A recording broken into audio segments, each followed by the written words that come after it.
Today I'm going to be talking with Brian Peck. Brian and I have known each other for a long time. We've worked together doing the annual Best of on Comic Art Fans at the beginning of every year for the best artwork you collected from the prior year. We've also used to work together on Big Wow Comic Con, and we've just met each other many times in San Diego, and we've known each other very well. So thanks for taking the time to talk to me today, Brian. How you doing? I'm doing well. Doing well. Awesome. So, I start off everybody just kind of, one thing I always want to know is, how did you get started collecting comic art? What was the inspiration or the motivation, for picking up that first piece of original artwork? Well, I'll go back a little further with the comic art, and it ended up being, and this is kind of tough, is being on the West Coast. I always envied the people living on the East Coast. When I originally got into it, Comic Buyer's Guide and many other things would show up here like after everybody else, and then a lot of the artwork would already be gone. So yeah, when I started, I was kind of limiting, but going back, I ended up moving out from Michigan in '79. Had to get rid of all my comics, big move, and then so I started over. And I'd been collecting comics for about 7 years. When I believe it was for my birthday, my father got me Hulk Annual number 7 by Byrne and Leighton. He didn't read comics growing up. He kind of, he saw what I collected. He was never really hugely interested, but he went to a local comic shop called Big Guys in Mountain View and just happened to find this page. And I was like, how'd you pick it? He said, oh, that just looked interesting. And that's how it got me started. Like everybody else, you collected comic books and you think, oh, you never think about the comic art. And then when somebody shows it to you, you say, oh, this is amazing. I've got to, start getting other ones. Unfortunately, being on the West Coast, there weren't a lot of conventions. I believe in 1988, big WonderCon started. And I had gotten my piece from my father in '86. And he bought me another piece, I think, the next year.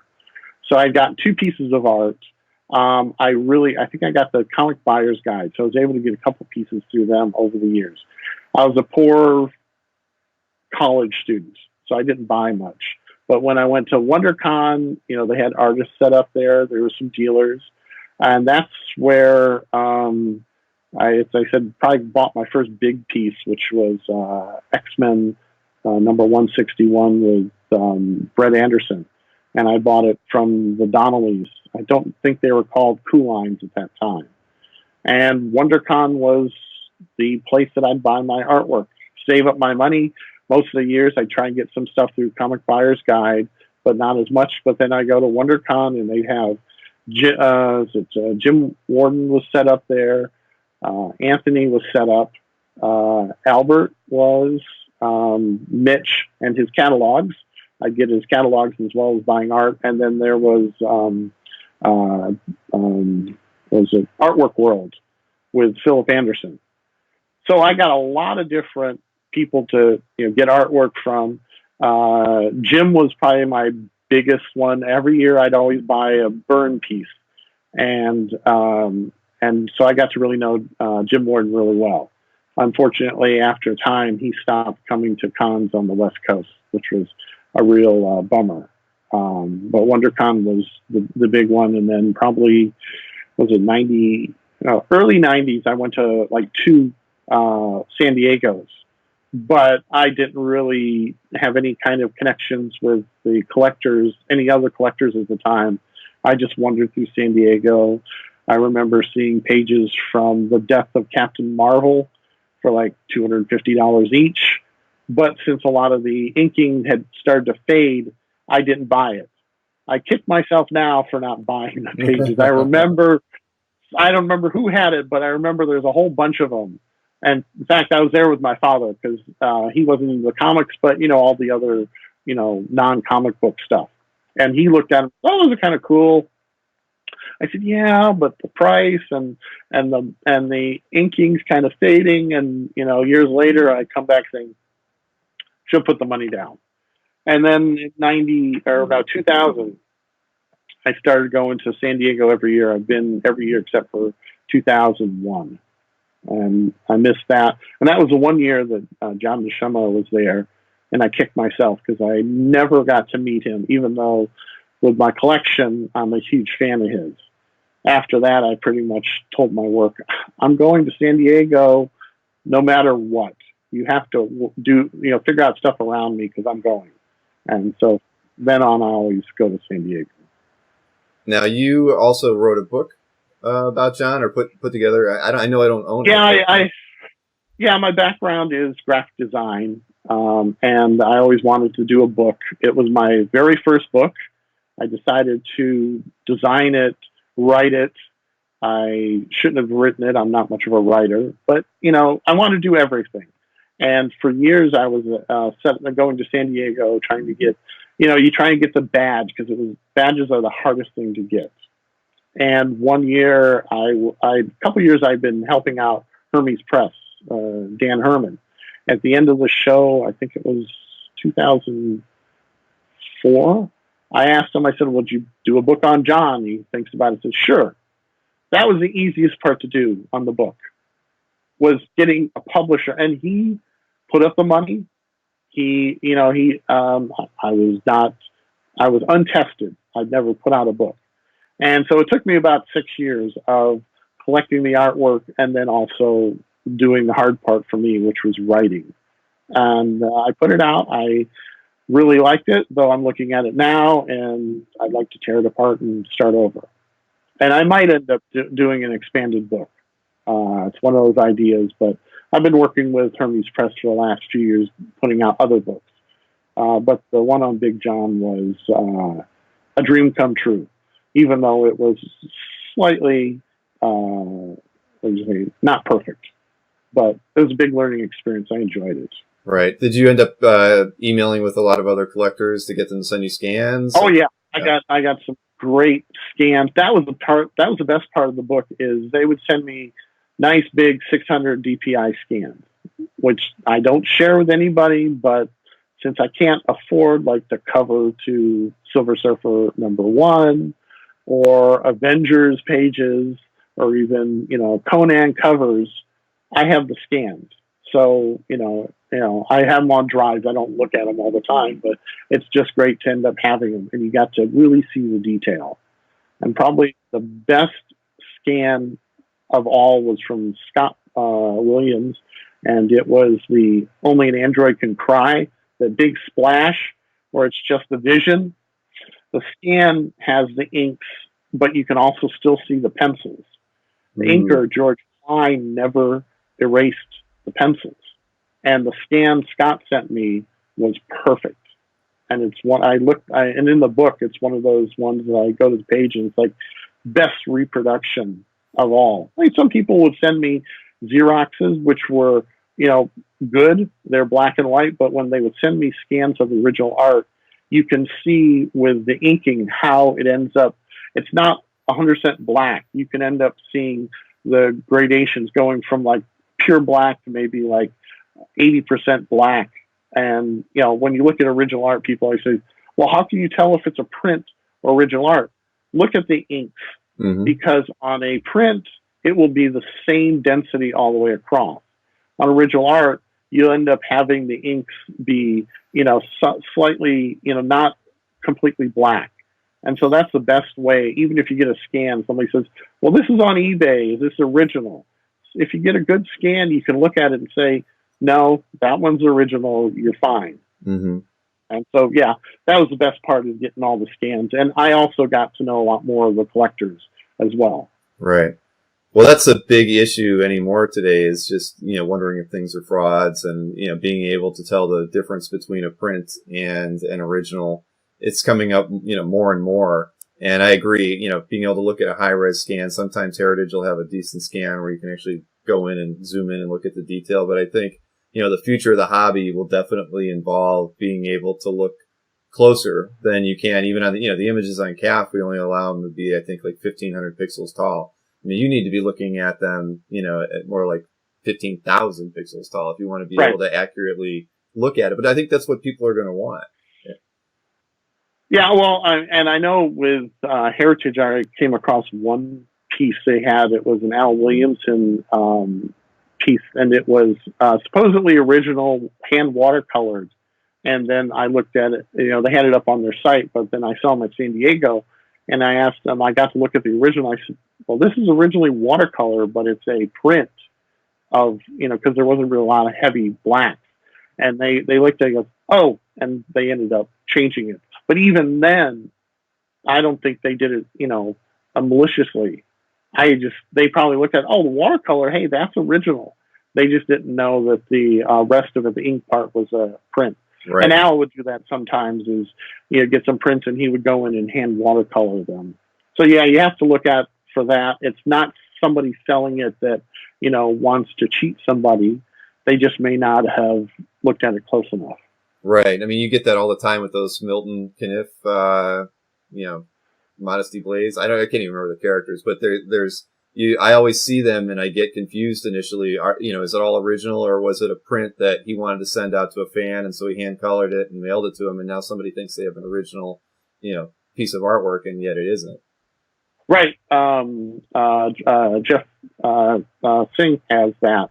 I can remember the character as well, but I know I see a lot of those.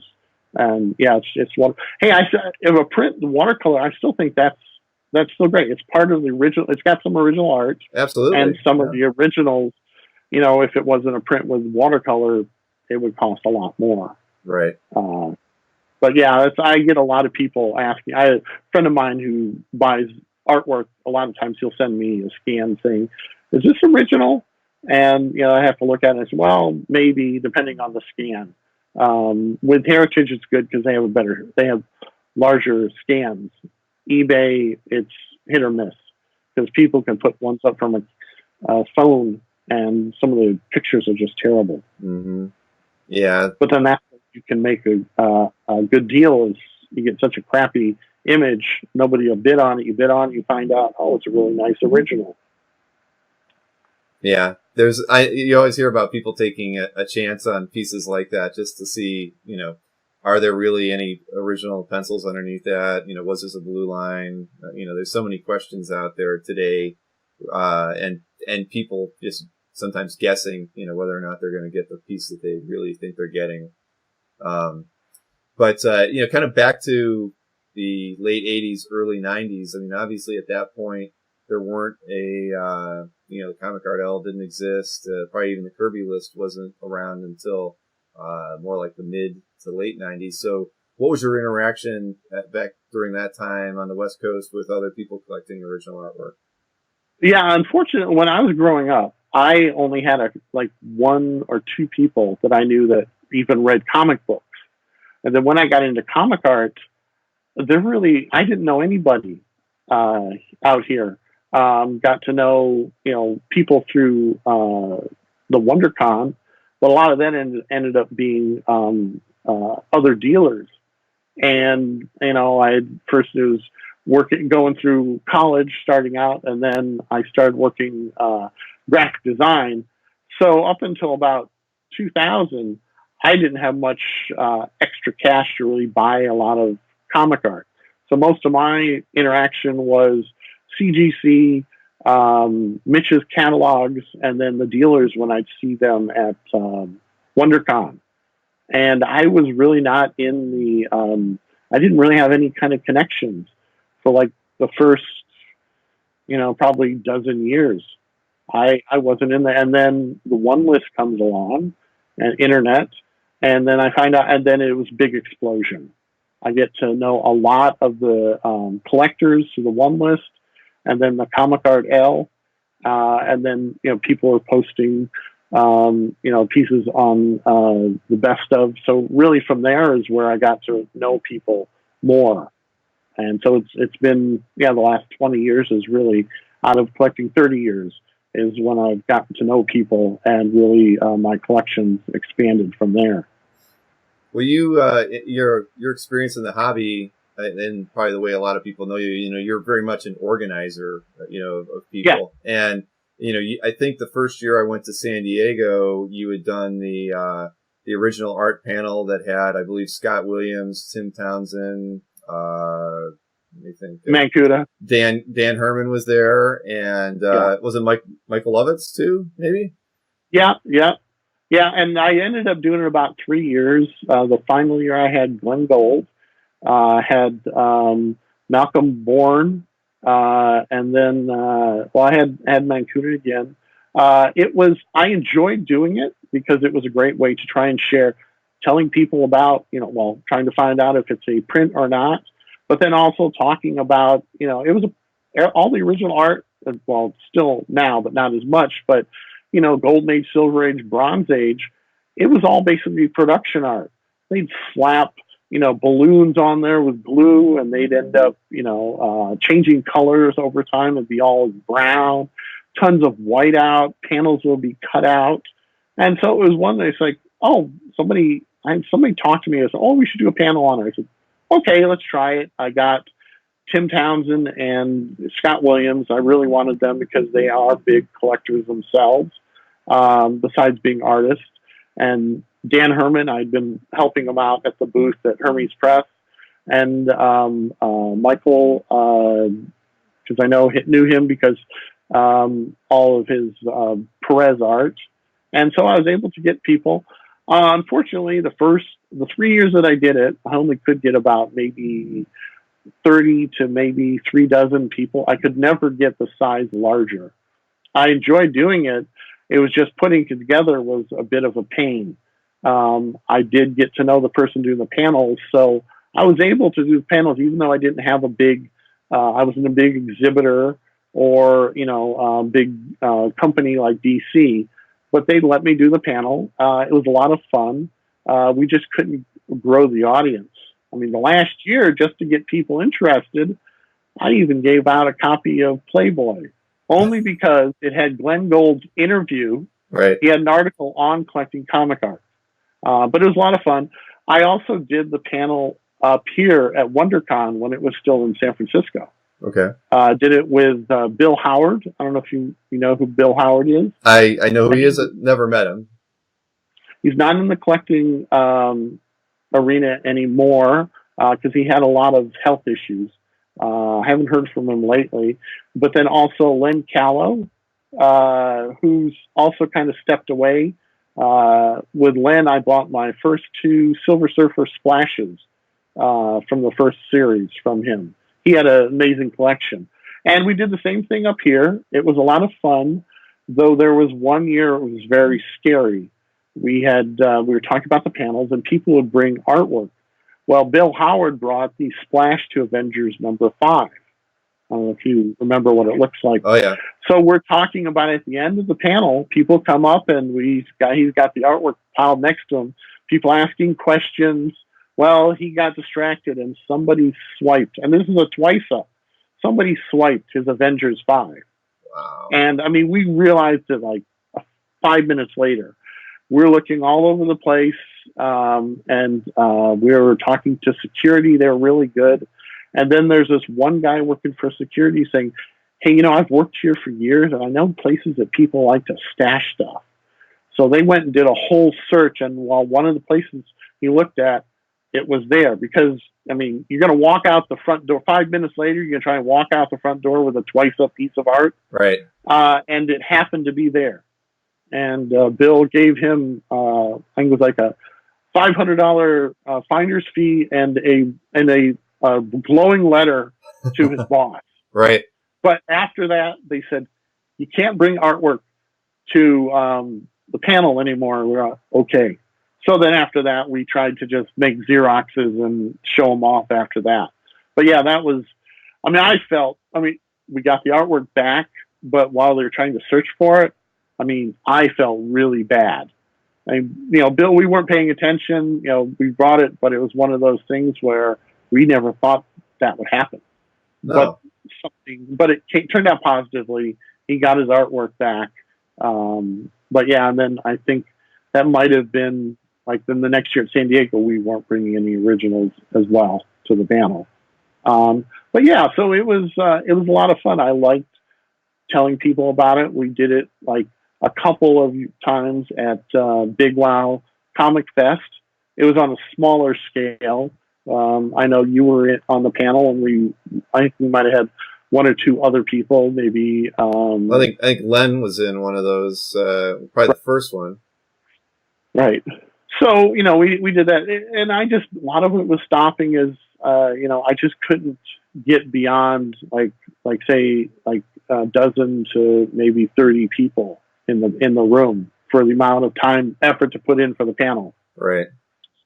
But I've talked to Felix from Felix Lou Art, and we might end up doing something like that in the future, because he's doing his interviews for his site, and he's got a good number of people.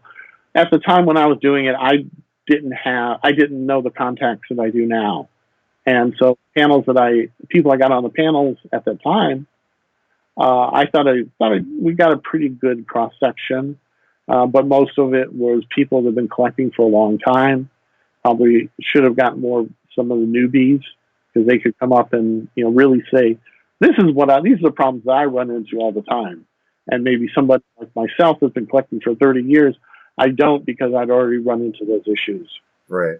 Right. I mean, that's what the problem, even with original art, is today, is that there's so many people who are interested in just the comics or the statues, and they don't know that they can buy the original art. And, everybody's got a limited budget, just like you did when you first started collecting. And so, they look at a page of original art is going to cost them, anywhere between, say, a good piece is $500 to a nice Frank Miller Daredevil page is going to run you $10,000. I mean, an average, maybe, maybe not even that anymore. The bottom line being is that when they can go out and buy a comic book for under $20 to work on completing their collection, their focus is only on that. So when you do these panels, you're really, we'd be lucky if 5% of the people coming through the door at Big Wow, were even aware that they could buy original comic art, even though we were very focused on, the artists and art collecting there. I'd say that was still probably the scope of the number of people. And so how do you take that 5% and grow it to 10% or 15% to get people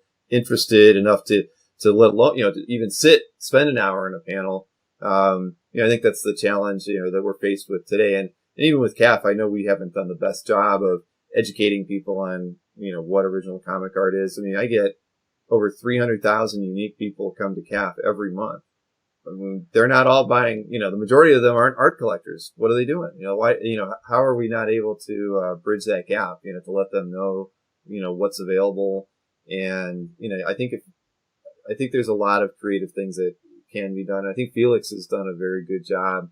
With the videos he's done. And he's very, very, very much, very savvy in the way he's marketed himself and the business and the artists that he reps. And it's like the perfect example for someone who's trying to do what, needs to be done and will eventually happen as just over time. But I think that there's lots of things on CAF that can be done to make people more aware of the hobby. And I actually think something like, some of the changes that you and I were discussing earlier about the best of, off this interview can help raise awareness for that, especially if it's promoted right and, you do enough PR to let people know about, what longtime collectors are doing as far as buying art and, commissioning artists and those sorts of things. Oh yeah, no, and that's the thing I like to do with the collecting comic art panel. And then also the best of, a lot of it comes out of when I started out. The first dozen years, I really didn't have any kind of contact. I learned everything, very slowly and made a lot of mistakes. But now with the internet changed everything. Now you can instantaneously, a cover comes out Wednesday for such and such a book, and you really like it. Most times you can track down the artist and possibly buy the art, or even before the comic book comes out, since they like to post ahead of time. But on the flip side is you could contact them and it's all digital. And, that's probably the most depressing thing now with the digital age, is either it's all digital or it ends up being just pencils and the inks are digital or vice versa. Yeah. You know, I mean, the pencils, yeah, I like inks. Most of my collection is, I like having the inked version of it, but the digital ones, and people say, oh, well, get a print. Yeah, but it's not original. And, you know, with me, that's one of the things I got into the comic art collecting is these are one of a kind original pieces. Yeah, they were used to do the comic book. Like, when I got my I got a page from X-Men 8, which was the first X-Men issue I ever read. And that I got Stan to sign it. It's framed, hanging on my wall. I love it. And it's one of those things. Now going out and buying the comic, not as much, but that one page, I know I'm the only one that has that page, warts and all, white out, blue stains, whatever. Even I like it because a lot of them, like that page, has editor notes written around the outside or notes from Kirby. And so that's the other thing is I love the process, seeing how the things are done. I got pages that have a panel cut out and put it back in. The first appearance of Logan without his mask, that's the panel. I always wonder, what did that panel look like before? What did, you know, Dave Cockrum didn't like the drawing? Did the editor or the writer say, no, that's not what we were thinking of, how he looked at it? I don't know where that panel is, but it ends up being, you know, it was cut out and then the new one was pasted in and it was perfect. Or behind me, I have a Superman strip, and unfortunately, it's a half a Superman strip. During the 40s, they were so worried that somebody would take the original art and reprint it in another newspaper that's, you know, didn't pay for it, that they would have people go up and rip the strip in half. And so I have half a strip that's been ripped in half. And so, it's depressing that they did that, but it was interesting history pieces. Yeah, they would go through and do that, and I've got one of those pieces. Who knows where the other half is? It's probably been in a landfill for the last, 50, 60 years. Yeah, that's crazy. I think that I have heard that some of those early Superman strips were cut up and just sold as individual panels too, from some art dealer, maybe in the late 70s or early 80s, just to kind of make a little bit more money than selling a strip complete. They'd cut each panel up and then sell them that way. Well, Hal Foster would cut panels out of Prince Valiant when somebody would write him. No, people would write him and say, I love you. I love the strip. And so he would write back and send them a panel. And there's a lot of panels out there. There's a lot fewer full strips, right? Because he would do that. But that's at the time, they didn't think the artwork was worth anything. There's stories that they'd end up having publisher. I heard a story that the publisher used original art to insulate the walls of his office. Well, it probably worked. Yeah. And so it wasn't until 70s and 80s when people really started to appreciate the art. And granted, it was cheap then, and now it's really expensive. But it really shows now how many people are appreciating the art because they'll pay 5 and 6 figures for them. Wow, that's true. So, I've always wondered this question I'm going to ask you because I never knew what the origin for it was. But how did you start getting those commissions with the iPod on it? Oh, I started working at Apple in 2000, and then what was it, about 2001, 2002, they released the iPod, and I can't remember who it was the first one. One of the artists that might have been at WonderCon that I was wanting to get a commission. He was sitting there getting information or listening to music on his iPod, and I looked at it and I said, "Oh, that would be cool." So I asked him. I said, "Oh," he says, "Oh, I've got a reference to it right now." And at the time, that was a big, really popular. So almost all the artists had iPods. It's like, hey, you got to get on a lot of planes. You got to sit, even if you're not drawing anything, a lot of people have the iPods. And so I just got that. And it's kind of nice where somebody would say, oh, well, draw such and such, just a figure. If I say, oh, draw it with an iPod, hey, they could end up, some of them are dancing or flying, or I even had one, what was it? Was it Mark Texera had a character riding a giant iPod. Had, I think, Buzz doing one where it's also another giant iPod. She's hugging it. Of course, I can't remember what the character was, but it wasn't wearing any clothes. So it's kind of, I leave it up to. I've got a couple of them that have been gotten kind of. You've gotten some, strange ones. But I don't do only iPods, and that's the funny thing is, then people say, "Wait, you're doing a commission? Where's the iPod?" Oh, it's in their pocket. It's in there. You just can't see it. Right. And I'm still doing it. It's just, kind of relates to my career. And I think a lot of them a lot of people, they look, oh, okay, that's something different.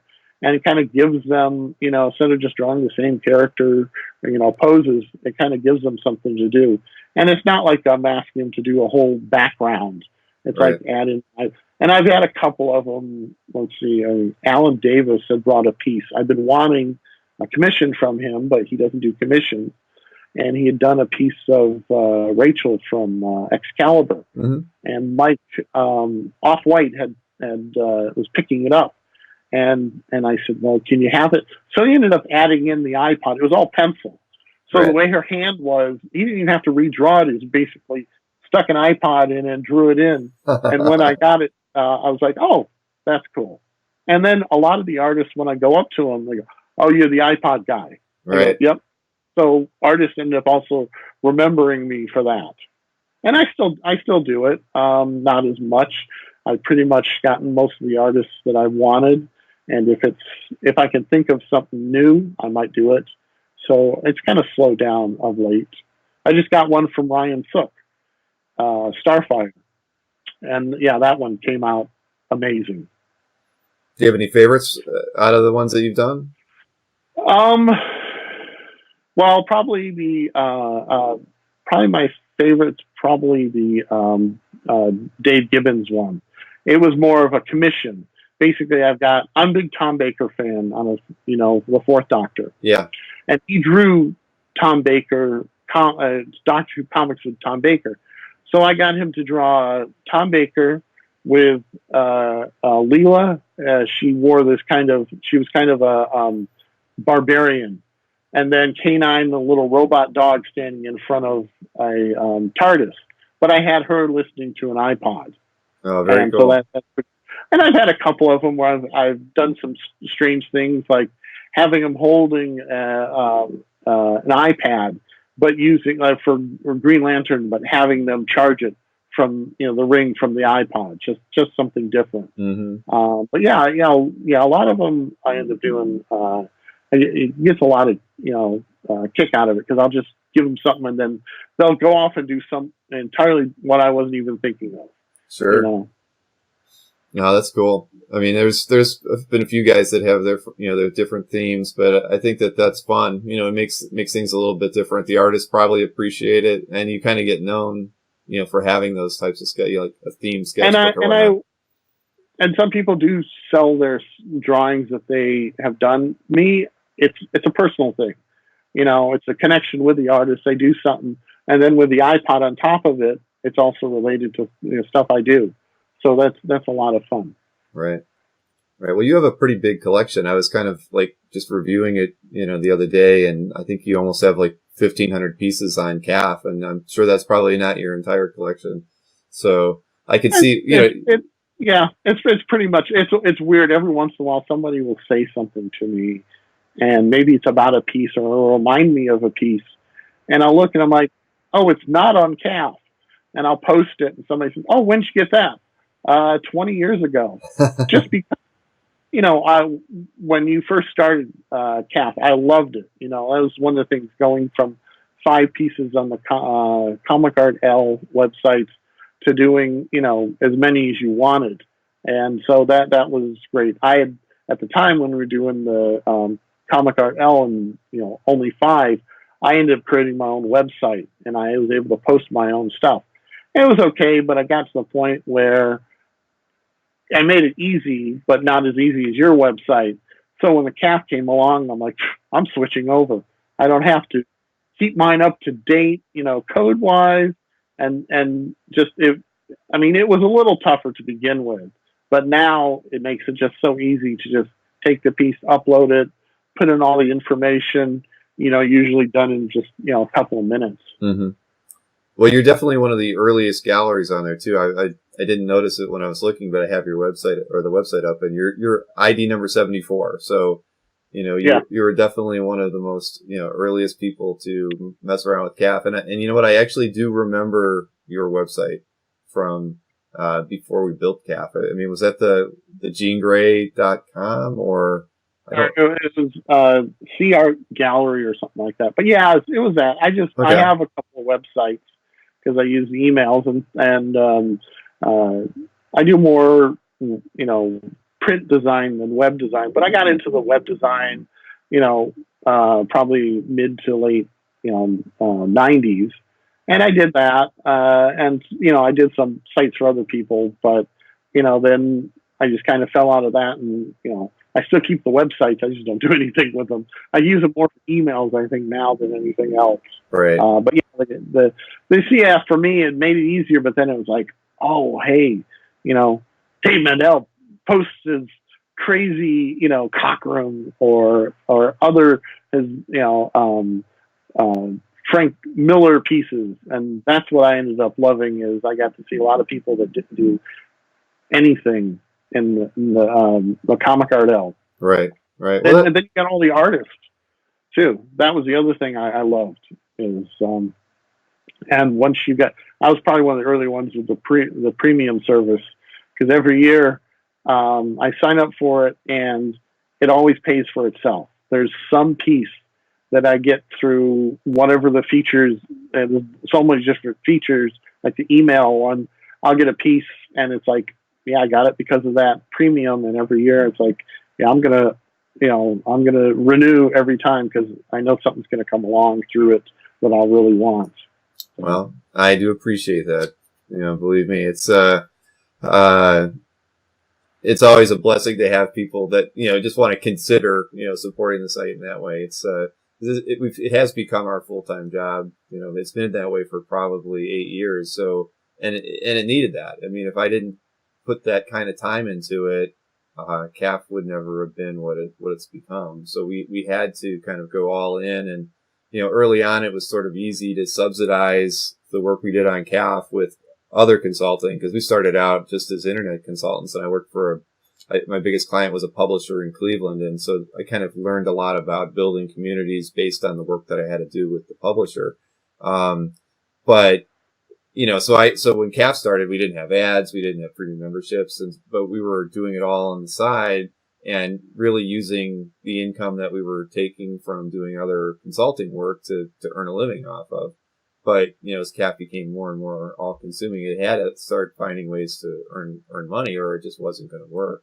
So that's premium memberships were always a big thing for us, and there's definitely some features that are in the works right now that will fix some long-standing problems, and I think be a really big boost to the hobby. I'm not going to talk about it right now, but something that it's not earth-shattering. It's taking something that we've done for premium members for a long time and reshaping it a bit and making it a core feature to the site. It's going to be pretty cool, but it's probably something that we're not going to see until probably mid-fall. I mean, unless we get lucky and can get it done before then, but we'll see. But kind of getting back to your collection, Brian, I think that, it's funny because I think I know everything that you collect, and I was kind of going into looking at your gallery and not really thinking there's not going to be really anything that surprises me, because I know so much about, your collection. I've seen it. And, the one piece I forgot you had, and it's probably like one of my favorite pieces in your gallery, is that Nova Spider-Man cover.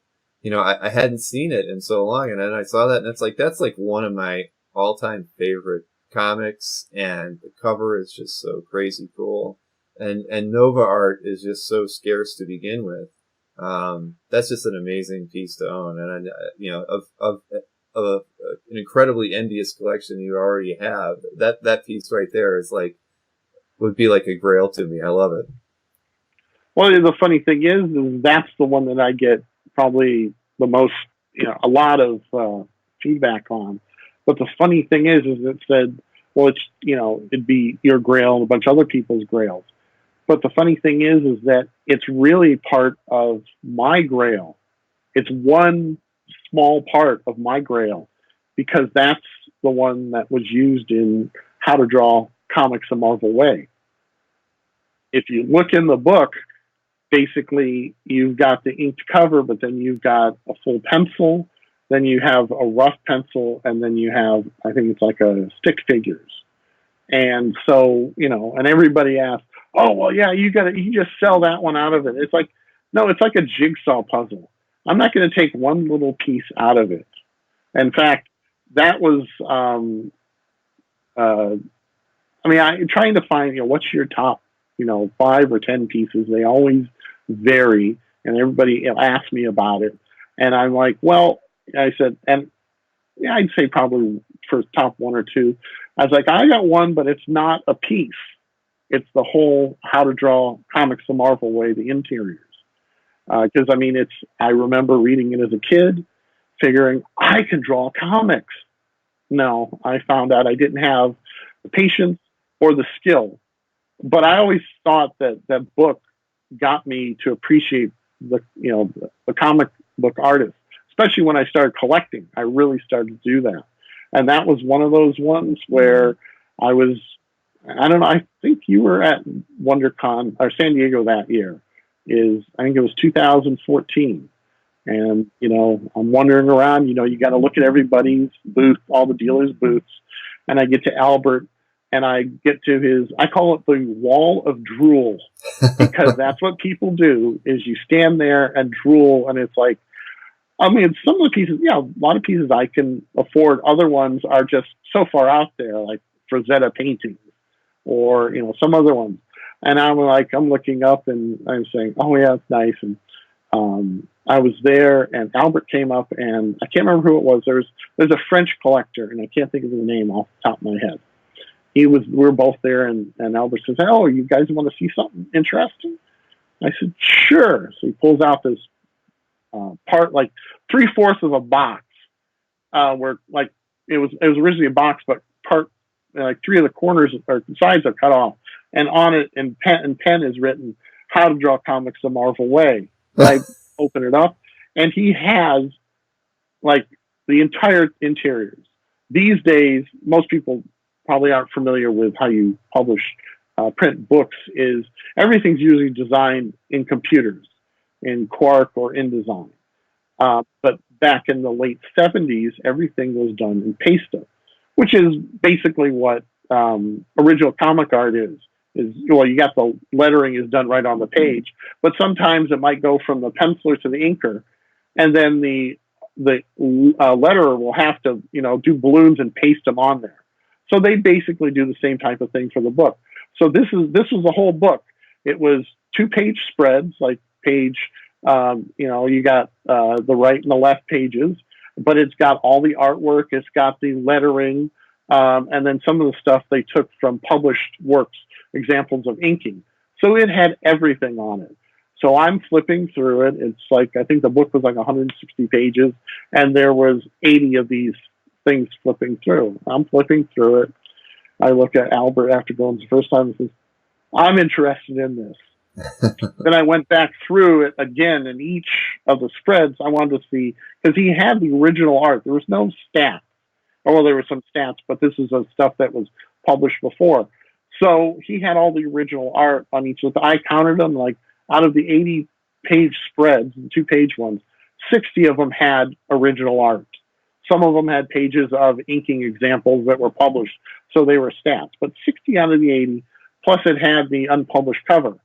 And so Albert, being really good guy he is, because it wasn't cheap, worked out a deal, and I was able to, get it that year.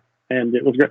But the Nova one is the one that everybody asked. I said, nope, it's got to stay as a complete book. But also that was one of the things I liked is you've got pages in there and it shows the process from drawing the figures to some of the other ones. They'd have some of the panel pages and they would show like the pencil ones or other ones where if you draw one panel and it's a straight on shot of two people talking in an office, then they do one where no, it could be better. You have a high end shot, Right. certain ones you've got, and it's really interesting. I don't draw comics, but I said it got me interested in it, and I can appreciate what I can't do. Exactly. And that's probably one of the reasons I buy the comic art and I look at it, it's like, I can't do it, but I'm now the custodian of such and such a piece. Right. So, but yeah, the Nova one is really nice. Yeah, no, that's beautiful. And I grew up on that book as well. I mean, I wanted to be a comic book illustrator when I was a kid and went to art school, but I knew I didn't have the talent to be an illustrator. But that was a book along with like the Byrne Hogarth, the dynamic figure drawing, those kind of books. Yeah. Yeah. Those were like, that was my library growing up, and as much as I studied, I still couldn't draw, a good figure, or understand how muscles fit together. But those, so honestly thinking about it, I'd love one day, it would be pretty cool to own something from Byrne Hogarth, because I just remember all those like arm, perspective drawings that he, that would be in those books. And I totally remember all the different, like the two people talking, getting them from a different angle, showing it from below, silhouette, blah, blah, blah. It was a pretty cool book for its time, and really made you think about what went into, panel create, the construction of panels on a page, and how to make something really be interesting visually. Yeah. Well, in my in my gallery, I do have one page from I think it was dynamic figure drawing. I think if you look it up, it's original of basically the arm drawing, and it was from Byrne Hogarth. I got it on eBay and found out it was a guy that's local down in Santa Cruz, and he had worked with Byrne and gotten this. None of the other artwork is out there. In fact, I got to meet Byrne Hogarth once. He was at a show in South San Francisco at the Cow Palace. And this is like around 1990 when Jim Lee was super hot, just starting out. And at the time, Hogarth's doing his class, teaching down in Los Angeles, I think it was. And he had a panel on, composition. So he took the pages, I don't remember his Tarzan books from the 70s. I do, yeah. He took a couple of those panels and basically showed, this is how I drew it, and this is how your eye follows each of the figures. And it went for about like an hour. It was fantastic. Of course, then afterwards, he was sitting at his table. Down the row is Jim Lee with this huge line. Nobody's at Byrne's booth except for me. I got to talk to him for about 45 minutes. He had one of his, large prints of Tarzan, which was, signed and numbered. I kicked myself because I never asked for a drawing from him. Though at the time, I don't think he could have drawn it. I picked up a drawing once. It was of an ape, and in the pencil says, Tarzan, no can come to the phone right now. What it was is the company that owns Tarzan did not allow Hogarth to draw him at conventions. They specifically told him not to, which I thought was really bad. But yeah, if you look for something, his Sunday strips are very expensive. But if you look around, I think he did. I've got one of them. He would do panel recreations of some of these Tarzan, panels from the strip, and you could end up getting that for cheaper money. Or you can't own it, but if you go to the Library of Congress, to go see and read the Amazing Fantasy 15, right? They also have Tarzan Sundays by Byrne Hogarth. I went and they said, well, you want to see the Amazing Fantasy 15. What else do you want to see? Well, do you have any Alex Raymond Flash? No. I said, well, do you have any Byrne Hogarth Tarzan? Sure. And they brought out a dozen of them, and they were gorgeous. Wow. Yeah, if you ever get a chance, you should go. You should go to the Library of Congress and at least see the Amazing Fantasy 15. but then also they've got other stuff like Peanuts and other strips. Okay. Yeah, I know you're a fan of Peanuts. I can tell from your shelf back there. Yeah, unfortunately, I don't have a Sunday. Unfortunately, when he died, they were like 800, and I was another bad decision not buying one. Eventually, I'd like to get a Peanut. Yeah, I got the Peanuts, and then behind that is my Kirby Wood Skymaster that I got this year and last year. I'm trying to put together a 5-strip sequence. Basically, you ever heard of something called the Vomit Comet? I have not. When Apollo, Gemini, and Mercury were testing for weightlessness, they'd go up in these planes and do these parabola flights, and you'd get zero gravity. Well, that's what the strip is. Basically, they did some testing in that one sequence with Mayday and Skymaster. Well, for my 50th, I went up in a privately owned plane that basically did the same thing, so I got to experience weightlessness.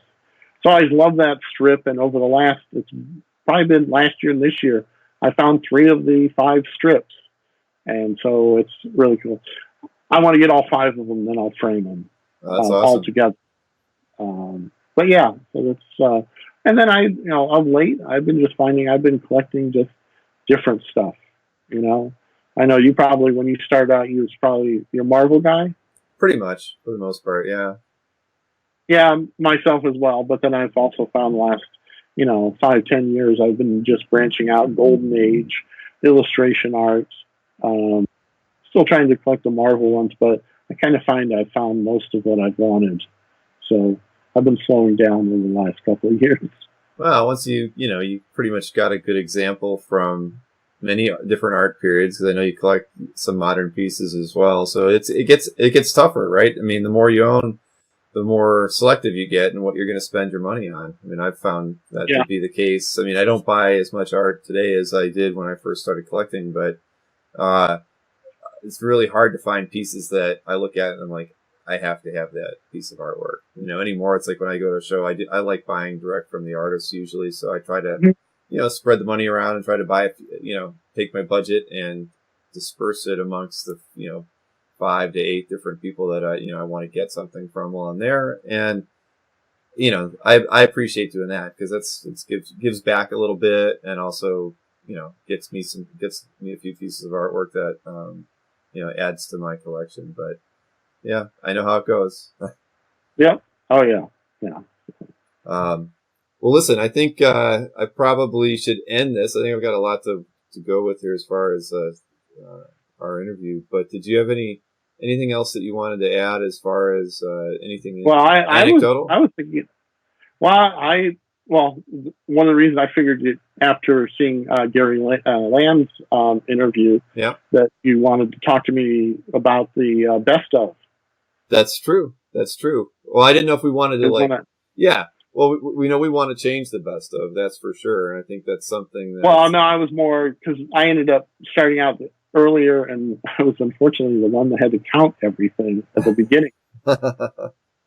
I do remember that. But yeah, I forgot all about... That was part of the reason why we took over... Why I think I offered to do it, right? Because you had to actually count every vote. I totally forgot about that. Yeah, we started to do the best of. I don't know if somebody was handling the voting count before, but I started on the one list, and then you had the Comic Art L, and then I think it was 98 or 99 was when they started the best of. And I mean, I'd known Gary Land for a while. He grew up in, well, he lives in Michigan, so near some of my family. And I'm not sure exactly who it was that actually asked me about it. I said, sure. I like posting, or maybe it was I asked, I said, could we do a best of? And I said, yeah, but you got to count it. And I'm like, oh, sure, fine. And then at this time, there was not a lot of people, but it was still a lot of counting. And because people had posted on the Comic Art L, and I'd try and make sure I had to check every single email that went through it to make sure that, nothing changed. I mean, it was a bit of a pain, but I liked it because I got to see pieces that I missed. And that's the big thing about the best of. At the time, there wasn't that many posting, so it wasn't that much. And some people wouldn't post their best of, not the rest of the year, but just that one period of time. And we did it for a few years, and then Gary and them moved the library over to the comic art fans, and I continued doing it. Unfortunately, that time, I can't remember how many people you had starting out, but it was a big jump from Comic Art L. And so I think I had to do it for like 2 or 3 years, but once you got it automated, I loved it. It made it helped it so much. I still, still answer some questions. At the beginning, I answered a lot of questions. What should go in what category? How do I do this? How do I do that? Now we've been doing it for 15 years. I believe so. Yeah. Pretty much gotten it down to a science. Still, some people ask questions, but it's still the same type of thing. During the year, there's so many pieces posted on the Comic Art fans. I mean, I don't know if you have an idea of how many pieces, but even watch galleries. Since I have the premium service, I can watch people's galleries, or just seeing there's pieces that I miss or they may not post.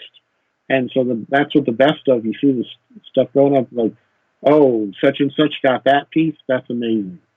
And just going through, some of the stuff may not interest me as much, but also you get, a couple times I've come across artists that I hadn't heard of, and somebody posted the best of, either a new artist or even an older artist, more obscure. And so it's also a great learning tool. You end up seeing, oh, I missed that one, I missed that artist, and so you end up getting to do that. It's a lot of fun. I don't mind, posting it beforehand, people asking the questions, and then most of it's automated, so you end up getting a list of who got the most votes. So yeah, it's good. I'm hoping, maybe we can go to 2.0 and get a lot more people joining in. I think we will. And I think from a piece count every year, we're probably around 100,000 now, as far as original pieces of artwork added to CAF every year. I know that, it's just like with the admin using IDs, the gallery artwork IDs have been tracked as well, and it increments. And I believe we passed the 1.5 million mark sometime this year, I believe. So, and obviously there's more artwork being added now than there was 16 years ago when we started. So I'd have to believe at least 100,000 pieces of artwork get added to CAF every year now. And I don't know, it's been a few years, but I remember a few years ago, I ended up looking up the Comic Art fans on one of those sites that basically lists the most popular, most visited, and you guys are like 45,000, which people think that's a lot, but then you probably take out all the adult sites, and that's still a good number for such a niche website. Oh yeah, yeah, and there was before they created that 2D galleries for Europe, which was kind of a copy of CAF but done differently.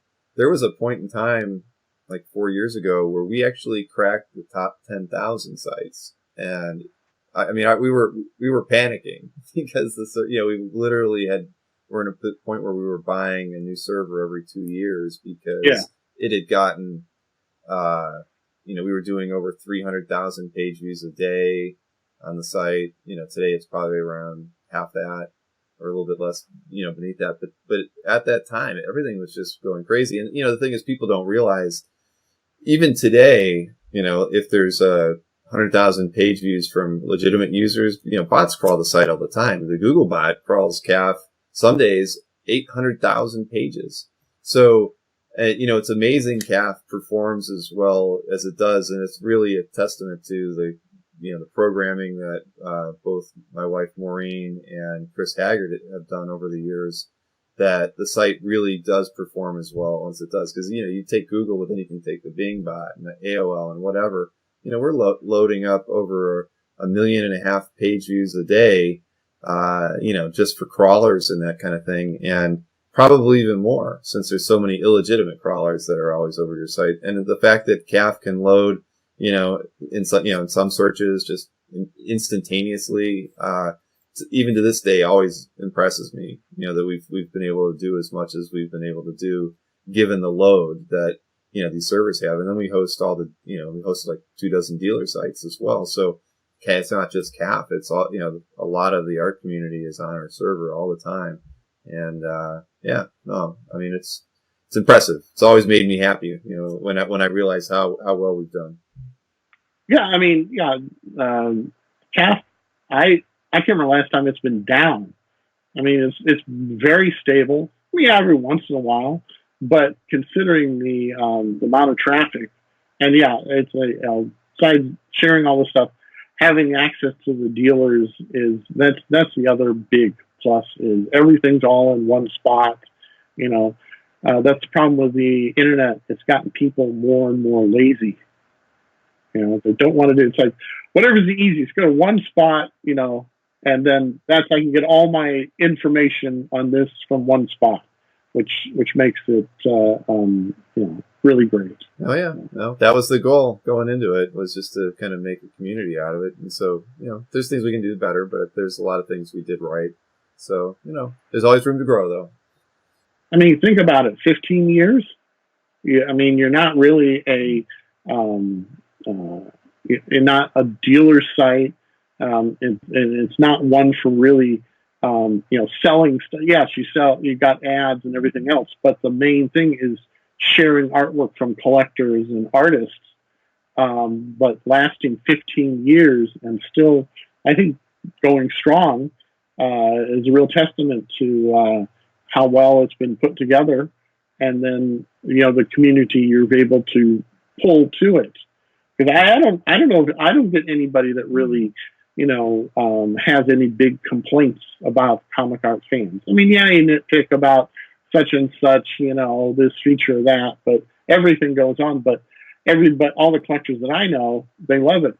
And then I still run across, somebody at San Diego, or I've sold some pieces through local people here, and they'll go and pick up the piece from me. And I asked them, you heard about comic art fans? What's that? And they might have, 100 pieces or under. And I said, I go to this site and I give it to them. And so, they hadn't even heard about it, even though they might have been collecting for the last couple of years.